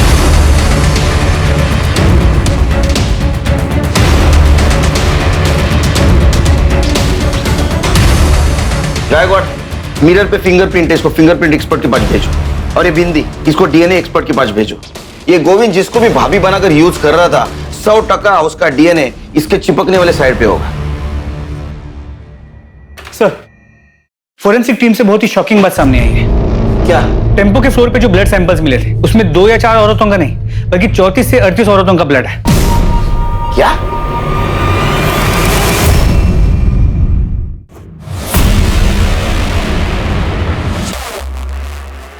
अरे गोविंद, ये बैग लेके कहाँ जा रहे हैं? कहीं नहीं साहब। तो फिर हमारे साथ चल। सब क्या हुआ साहब? मैंने बैगवाड़, क्या यही था वो आदमी? भैया मेरे को आगे वाले मार्केट तक छोड़ दोगे? हाँ, यही था वो शैतान। अरे हिम्मत कैसी? हिम्मत कैसी? इनको लेके जाओ, लेके जाओ इनको। चलो। साहब झूठ बोल रही है वो। तो झूठ बोल रही है, हाँ? और ये मेडिकल रिपोर्ट, ये भी झूठ बोल रहा है। इससे साबित होता है कि उन औरतों का रेप तूने किया था। विक्टिम से मिले सीमेंट से तुम्हारा डीएनए मैच हो चुका है। अब एक बात बता, वो औरत कौन थी जो तुम्हें रेप और मर्डर करते देखती थी? साहब मैंने रेप किया साहब, पर मर्डर वर्डर मैंने नहीं किया। तो मर्डर क्या उस औरत ने किया? हाँ। कौन थी औरत? कौन थी औरत? बैकवार्ड। अरे साहब, नाम क्या है? बोल, बता नाम क्या है? देख तूने बताया नहीं ना, फिर भी हम पता कर लेंगे। नहीं बताएगा? बैकवार्ड, इसका खाना पीना सब बंद। ये तुम्हारे कॉल रिकॉर्ड्स। इससे साफ हो जाए कि तुम शंभू के क्लीनर गोविंद को दिन में 4 से 5 बार फोन करती थी। सर क्योंकि शंभू अपने पास फोन नहीं रखता है, तो मेरे को कुछ भी हालचाल लेना होता है या कोई भी मैसेज देना होता है तो मैं गोविंद को कॉल करती हूँ। तब भी जब शंभू तेरे साथ होता है तो गोविंद से 10-10, 15-15 मिनट तक बात करती है। मैं सच बोल रही हूँ साहब, मेरा गोविंद के साथ कोई चक्कर नहीं है। इसे पहचान क्यों? नहीं, कौन है ये? ये वही है जिसका बच्चा तेरे पेट में है। नहीं, ये वो नहीं है। वो तो दुबई में स्वीपर का काम करता है। छुट्टियों में आया था तब हमारे बीच ये सब हुआ। 2 महीने पहले ही वापस गया है। महाराष्ट्र, गुजरात, गोवा, कर्नाटका, इन 4 राज्यों में जो ग्रीन पिंस है, ये वो जगह है जहां पर लोकल पुलिस को औरतों की नेकेड डेड बॉडीज मिली थी। औरतों के साथ रेप किया गया था, फिर रेजर ब्लेड से गला काट के उन्हें मार दिया गया था। और ये जो रेड पिंस, ये वो जगह है जहां पर औरतों के साथ रेप तो हुआ था और उन्हें जिंदा टेम्पो से फेंक दिया गया था, जो बच गई थी। और उन औरतों को मारा गया जिनको बेटे हैं, और उन औरतों को जिंदा छोड़ा गया जिनको बेटियां हैं या बच्चे नहीं हैं। जी सर। तो हो सकता है कि ये जो औरत है जो गोविंद के साथ मिलकर सारे मर्डर्स कर रही थी, उसको बहुत सारी बेटियां हो, बेटा ना हो पाया, और इसी गुस्से में वो उन औरतों को मार रही थी जिनके बेटे थे। नहीं गायकवाड़, हमारे पास जितने भी सस्पेक्ट औरत है उनमें से किसी को ज्यादा बेटियां नहीं है। ये माजरा कुछ और है। सर, टेम्पो के शीशे पर जो बिंदियां मिली थी उन पर किसी औरत का डीएनए नहीं मिला। ऐसे कैसे हो सकता है? वो यूज्ड बिंदियां थी। सर, उन पर डीएनए मिला है लेकिन किसी औरत का नहीं, आदमी का है। तेरा डीएनए नहीं, तेरे फिंगरप्रिंट भी मिले मिरर पर, और टेम्पो के सीट के पीछे ब्लाउज और साड़ीज भी मिली। इतना ही नहीं, वो विग भी मिला है जो पहन के तो औरत बनता था। और हाईवे पे मिलने वाली औरत को तो गोविंद के पास लेके जाता था, फिर गोविंद उसके साथ रेप करता था, वो तू देखता था।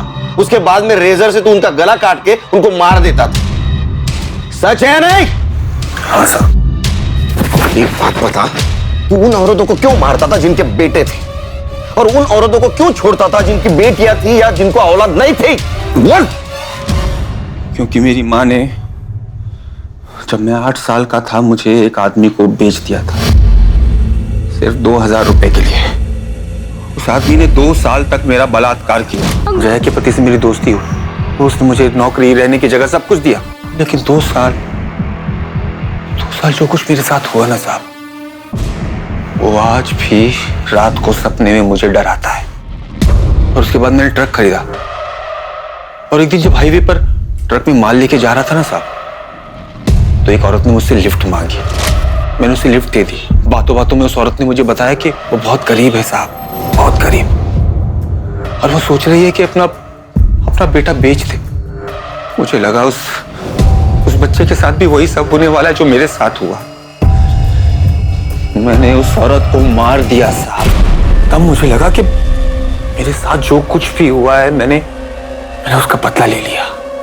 छोटे छोटे बच्चों को बचा रहा हूं मैं, जितनी भी औरतें जिनके छोटे छोटे बेटे थे, मैंने सबको मार दिया। एक दिन गोविंद आया, गोविंद ने मुझे बोला कि अगर तुझे उन्हें मारना ही है तो क्यों ना पहले मैं उसके साथ मजे ले लूं।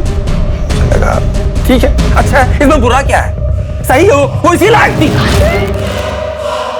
भैया मेरे को आगे वाले मार्केट तक छोड़ दोगे? और उसके बाद मैं इधर से उनका मर्डर कर देता था साहब। कितने औरतों को मारा तूने? 40-50 होंगी साहब। माँ वो गोद, वो दामन, वो छांव है जहां जिंदगी सबसे सुंदर और सुरक्षित महसूस होती है। लेकिन एक माँ का अपने बेटे से विश्वासघात का नतीजा इस कदर डरावना था कि वो हर माँ को दोषी समझने लगा। बच्चे गीली मिट्टी की तरह से होते हैं, उन्हें जिस सांचे में ढालो वो ढल जाएंगे। इसलिए माता पिता, परिवार और समाज की ये सामूहिक जिम्मेदारी है कि वो इस कर्तव्य को समझें, वरना नतीजे इस केस जितने खतरनाक हो सकते हैं। अब मैं अनूप सोनी आपसे विदा लेता हूं। फिर मुलाकात होगी क्राइम पेट्रोल सतर्क के ब्लैक हेडलाइंस अध्याय में एक और नए केस के साथ। और याद रखें, क्राइम और आपके बीच में सिर्फ इतना फर्क है कि आप कितने सतर्क हैं। सतर्क रहें, सुरक्षित रहें। जय हिंद। इस तरह के और भी एपिसोड देखने के लिए हमारे चैनल को सब्सक्राइब करें और बेल आइकन दबाना ना भूलें।